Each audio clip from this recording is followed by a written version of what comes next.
construction reached out to me today, and we need to reselect a couple tile samples for this project. So the ones we're looking at are this black mosaic and the gray mosaic. So we've got some options here to review. Okay, so remind me again why they couldn't get the original tile on site. Yeah, so we looked at this a few weeks ago. Construction reached out to us and said that the material was no longer available. We then reached out to our rep and found out that these original selections are produced in Italy, and they are just not able to get the raw material to make the tile anymore. So she sent us these reselection options. We reviewed all the colors, and the one that we weren't kind of unsure about at the time was the black, so we wanted to revisit that.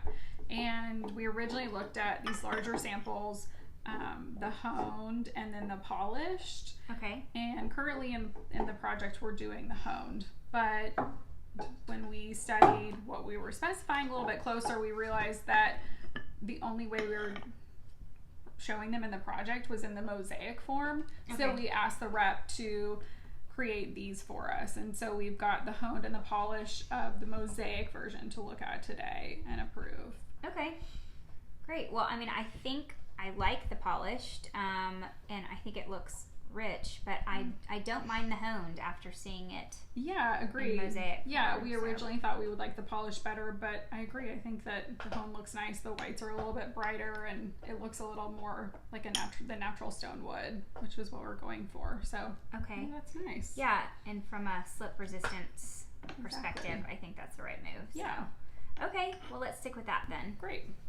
Hi everyone. I just wanted to talk to you quickly about something that I find most people don't know that we do in interior design, and that's called reviewing submittals.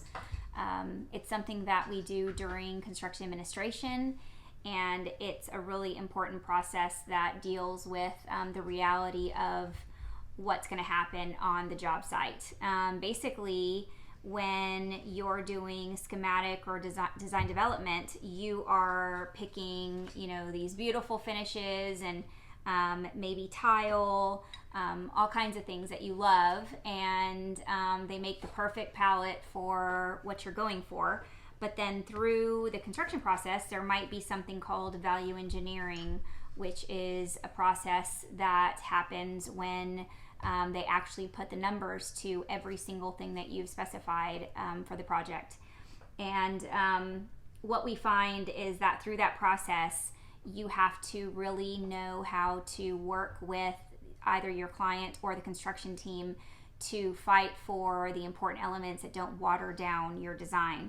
So a lot of our time is spent making sure that those elements stay in the project or some version of them. And then also getting things in, let's say you keep everything that you've specified miraculously, the budget is allowing for you to do that. You still get samples in via courier or in the mail from the construction teams that you need to review and make sure they actually are the exact same thing that you specified to begin with. And if, let's say, you get a tile, we just talked about tile in our last segment, if this tile comes in and it's a little bit different than what you wanted, and you sign off on it, no matter what you originally specified, the tile that you signed off on is what's going to be bought and what's going to be installed.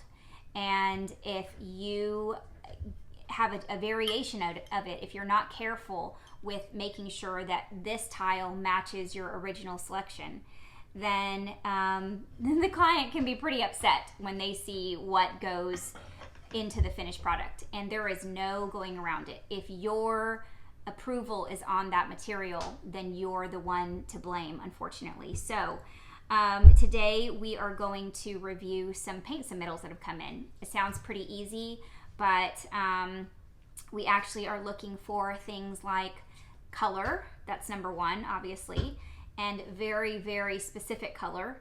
And then we're also looking at the sheen that was specified. So if you have a pretty modern project and you specified flat latex, you want to make sure that the sample that comes in is actually a flat versus a satin or an eggshell or a semi-gloss, or even a high gloss. So those are the variations of sheen that we're looking for. And again, you have to, each color you have to approve or disapprove. And if you disapprove of them, you ask the subcontractor to resubmit something for your review on top of that. And so let's say 5 samples out of 20 they get the no, then they send them back to us, and we're able to then make sure that they understand what we wanted, and we finally approve them.